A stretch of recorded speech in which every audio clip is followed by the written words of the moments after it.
Hello dear. बहुत सारे लोग हमसे ये पूछते हैं कि जो अभी कोर्ट में केस चल रहा है जीएनएम बनाम बीएससी नर्सिंग, उसमें क्या हुआ। पहले 18 को था, फिर 19 को, और अब क्या हुआ। तो मैं उनको पूरा डिटेल्स बताऊंगा कि आखिर ये क्यों जो है डेट इधर से उधर हो रहा है। सारा कुछ डिटेल बताऊंगा और बताऊंगा कि इसका परिणाम क्या हो सकता है। सीधा सीधा बताऊंगा, ठीक है। चलिए, तो सबसे पहली बात है, आपको पता होगा कि 13 को जो फैसला आया, 13 में कहा गया कि नेक्स्ट मंडे या मंडे के बाद हम इस पर सुनवाई करेंगे। कोर्ट के द्वारा कहा गया 13 को समय लिया गया था सरकार आयोग के वकील द्वारा कि मुझे कुछ समय दिया जाए। टाइम के लिए प्रे किया गया, उनको टाइम दिया गया, सबको पता है। उस दिन ही जो है स्टे लगाने के लिए बोला गया था। जो जीएनएम के वकील हैं, जीएनएम पैटिशनर के जो वकील है, स्टे लगाने के लिए, आपको पता है कोर्ट ने सीधा सीधा कह दिया कि आपको इतना ही जल्दी था तो आप 3-4 जो डेट बढ़ाए हैं उसको क्यों वेस्ट किए हैं, पहले ही आप हियरिंग करवा लेते। तो उनको जो है ये जवाब देकर कोर्ट ने जो है कहा ठीक है, जो सरकार के वकील है कि आपको समय दिया जाता है, समय दे दिया गया। अब समय की बारी है सरकार के वकील का। सरकार के वकील ना 18 को जो है वहाँ पे सुनवाई हुई, न जो है 19 को सुनवाई हुई, हवाला हेल्थ का दिया गया। और अब जो है आगे की बात जो हो रही है वो 20 को। देखिए, इस केस में जो जीएनएम के स्टूडेंट है काफ़ी ज़्यादा एक्टिव है, काफ़ी ज़्यादा मजबूती के साथ जो है लोग लड़ाई को लड़ रहे हैं, काफ़ी ज़्यादा एक्टिव है, काफ़ी ज़्यादा जो है एक प्रकार से कहा जाए सक्रिय हैं वो लोग। एकदम एकदम हर एक हियरिंग में वो लोग जो है अपना जो है एकदम जोर लगा रहे हैं कि किसी तरह से इस पर फाइनल रिजल्ट आ जाए। लेकिन इसमें गड़बड़ी कहाँ हो रहा है, वकील में।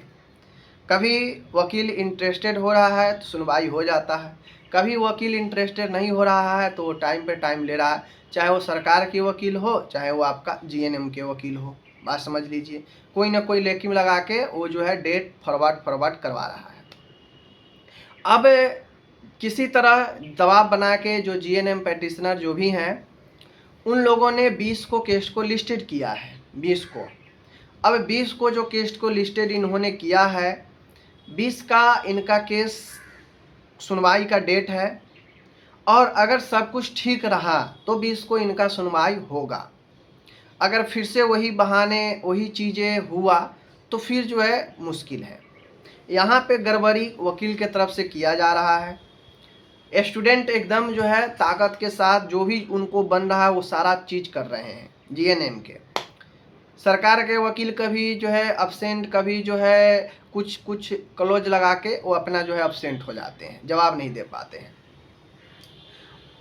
कभी जीएनएम के पैटिशनर जो है कुछ ना कुछ जो है हवाला देकर वो जो है निकल लेते हैं। 13 को प्रेजेंट हुए तो 13 को सरकार के वकील समय ले लिया। अब सरकार के वकील को जवाब देना है तो 2 दिन वो डेट ऐसे ही कर लिए लैप्स। अब देखना वाली बात होगी कि 20 अगस्त को उन्होंने क्या फैसला देता है। क्या वो 20 अगस्त को भी हियरिंग में शामिल हो पाते हैं सरकार के वकील या नहीं हो पाते हैं, या सरकार के वकील अगर हो भी जाते हैं शामिल तो क्या जीएनएम के पैटिशनर जो है उनका वकील शामिल होगा या नहीं होगा। जब तक केस फाइनल हियरिंग तभी होगा जब दोनों पक्ष के वकील दोनों पक्ष मजबूती से रहेंगे। देखिए, नो डाउट इस केस में जो सरकार के वकील है वो भी उतना इंटरेस्टेड नहीं है। अगर वो भी उतना इंटरेस्टेड होते तो मजबूती के साथ जो है लड़ाई लड़ते, और उनका उतना इंटरेस्ट नहीं होना जीएनएम के लिए पॉजिटिव है, अच्छी बात है कि जितना सारा तथ्य हो वो रख सकते हैं।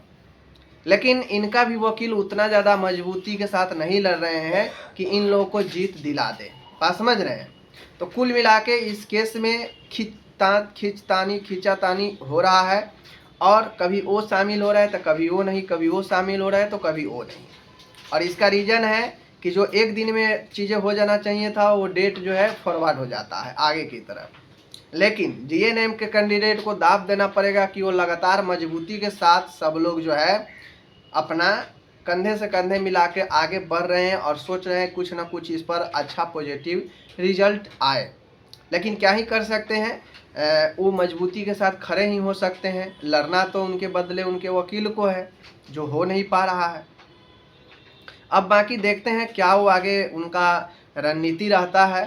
और एक महत्वपूर्ण चीज़ ये भी मुझे मालूम चला है कि जो बी फार्मा और डी फार्मा वाले जो एक जज है, वो एक जज इसमें भी हैं, जो एक सीजी है, मतलब आपका जो चीफ जस्टिस है उनके साथ में, चूँकि ये डबल बेंच में मामला है, तो चीफ जस्टिस के साथ में जो एक और जज है, वो डी फार्मा बनाम बी फार्मा के केस वाले ऑर्डर जो दिए थे उसमें इसमें भी है।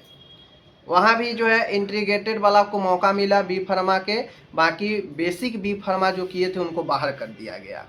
तो उसी का जज एक यहाँ पे भी है।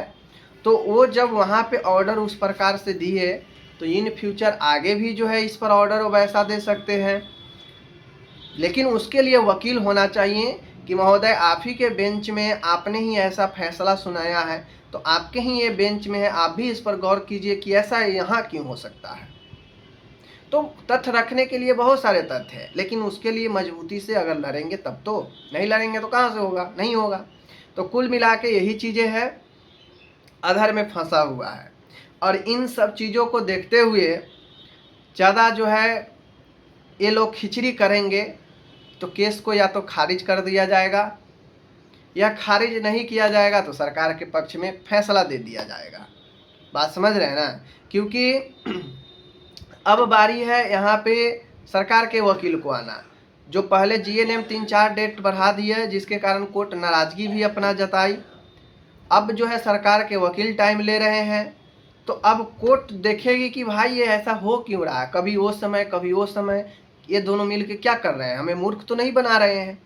तो उस स्थिति में जो कोर्ट का आदेश हो जाएगा, फिर वो जो है सर्वमान्य हो जाएगा, और फिर जो है इन लोग के बस की बात नहीं होगा कि इन लोग जो है फिर से जो है उस पर ये कर देंगे, फिर जाना पड़ेगा सुप्रीम कोर्ट। अगर सरकार के विपक्ष में ही कोर्ट का फैसला आ गया कि आप गड़बड़ कर रहे हैं, आप डेट पर अब आ नहीं रहे हैं, डेट बढ़ा रहे हैं, तो मैं जीएनएम को अलाउ करता हूं, मैं बीएससी नर्सिंग को हटाता हूं, या बी फार्मा डी फार्मा को देखते हुए बी फार्मा और डी फार्मा का जो रिजल्ट था उसी को लागू करता हूं, तो उस हिसाब से फिर पोस्ट बीएससी जीएनएम के बाद जो किए होंगे वो अलाउ हो जाएंगे, बाकी जो है बाहर हो जाएंगे। बातों को समझ रहे हैं ना। तो ये सारे चीज़ कुछ भी हो सकता है। तो चाहिए कि दोनों को अच्छे से मजबूती के साथ ऑर्डर करवाएं, जिनके भी पक्ष में फैसला आएगा सब लोग एक्सेप्ट करेंगे, और एक्सेप्ट करना भी होगा, क्योंकि हाई कोर्ट है और डबल बेंच है। उसके बाद जाइएगा तो सीधा सुप्रीम कोर्ट जाइए, बस, दूसरा कोई ऑप्शन नहीं है। बात समझ रहे हैं ना। तो ये सारे चीज़ है, देखिए क्या होता है। 20 तारीख को सुनवाई होता भी है या नहीं भी होता है, ठीक है।